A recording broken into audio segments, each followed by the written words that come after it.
কৰিছোঁ চন্তি আজি অসমবাসীৰ বাবে এটা বিশেষ দিন 2 বজালৈ সকলোৱে এতিয়া অপেক্ষা কৰিছে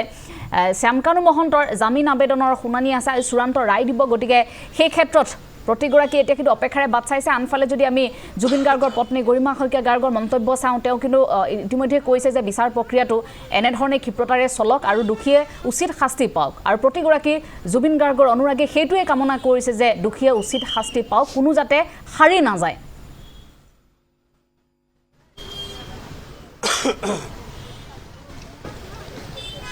হয় এঞ্জেলা মই বৰ্তমান আছোঁ যি ফাষ্ট ট্ৰেক আদালত আছে পাণবজাৰ স্থিত যি ফাষ্ট ট্ৰেক আদালত আছে মই তাত বৰ্তমান আজি উপস্থিত আছোঁ আৰু কিছু সময় পিছত যি ফাষ্ট ট্ৰেক আদালত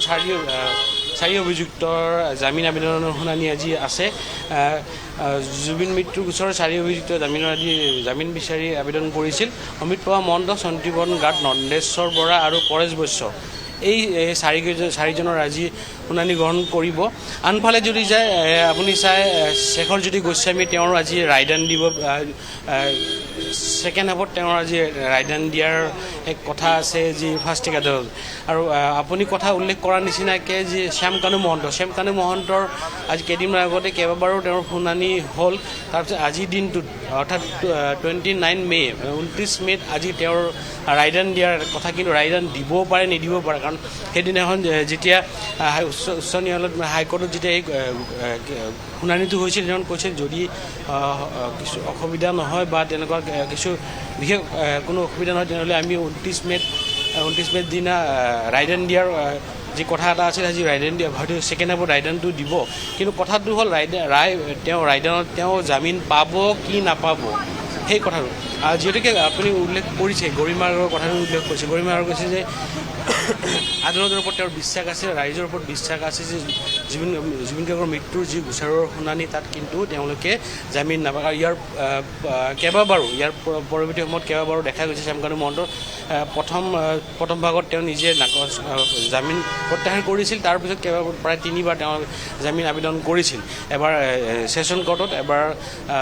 যিটো আমাৰ ফাষ্ট ট্ৰেক তাত কৰিছিল তাৰপিছত পৰৱৰ্তী সময়ত দেখা গৈছিল যে উচ্চ ন্যায়ালয় মানে হাইকোৰ্টত তেওঁ জামিন আবেদন কৰিছিল কিন্তু আজিৰ দিনটোত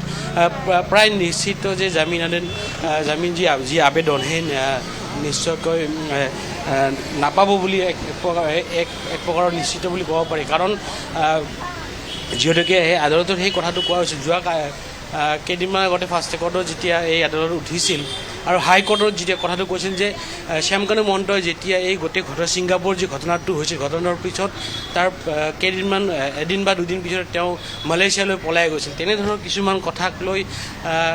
যি যুক্তি বিপৰীত পক্ষৰ যি আমাৰ জিয়াৰ কামৰকে ধৰি জুবিনৰ ফালৰ যিখিনি অধিবক্তা আছে তেওঁলোকে যুক্তি দেখাইছিল যে তেওঁ পলাই যাব পাৰে আৰু জামিন পালে হয়তো তেওঁলোকে পুনৰবাৰ হয়তো পলাই যাব পাৰে বা তেওঁলোকে ঠিক পলোৱাটো নহয় তেওঁ আঁতৰি থাকিব পাৰে তেনেধৰণৰ কথা কিছু উল্লেখ কৰি সেই জামিনটোৰ কাৰণে তেওঁলোকে ভাবিছিল যে এটা ৰায়দান দিবৰ কাৰণে তেওঁলোকে অনুৰোধ জনাইছিল আৰু হয়তো সেইটো গ্ৰাউণ্ডতে হয়তো জামিন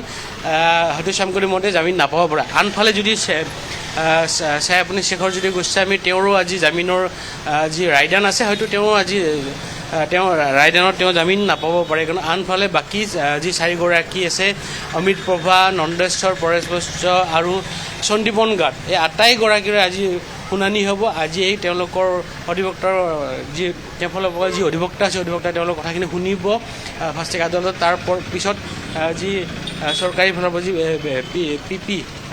তেওঁলোকে নিজৰ জুবিনৰ ফালৰ পৰা যিসকলে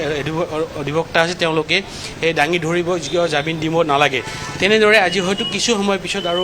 আৰু যিহেতুকে আমি দেখিছোঁ জিয়ৰ কামোৰ ডাঙৰে কিছু সময় পূৰ্বে যি আদালতৰ চৌহদত সোমাইছে তেওঁলোকে হয়তো অলপ সময় তাৰ পিছত যি আদালতৰ যি প্ৰক্ৰিয়া সেই প্ৰক্ৰিয়া আৰম্ভ হ'ব এঞ্জেলা হয় ঠিক আছে আমি আপোনাক ধন্যবাদ জ্ঞাপন কৰিছোঁ 2 বজালৈ প্ৰত্যেকে অপেক্ষা কৰিব লাগিব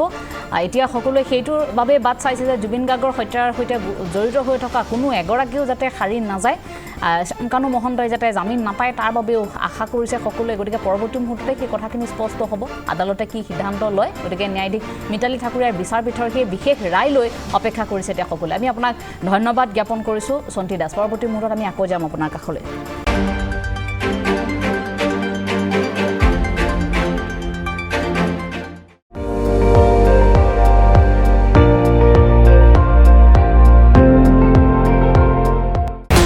আপুনি চাই আছে ND24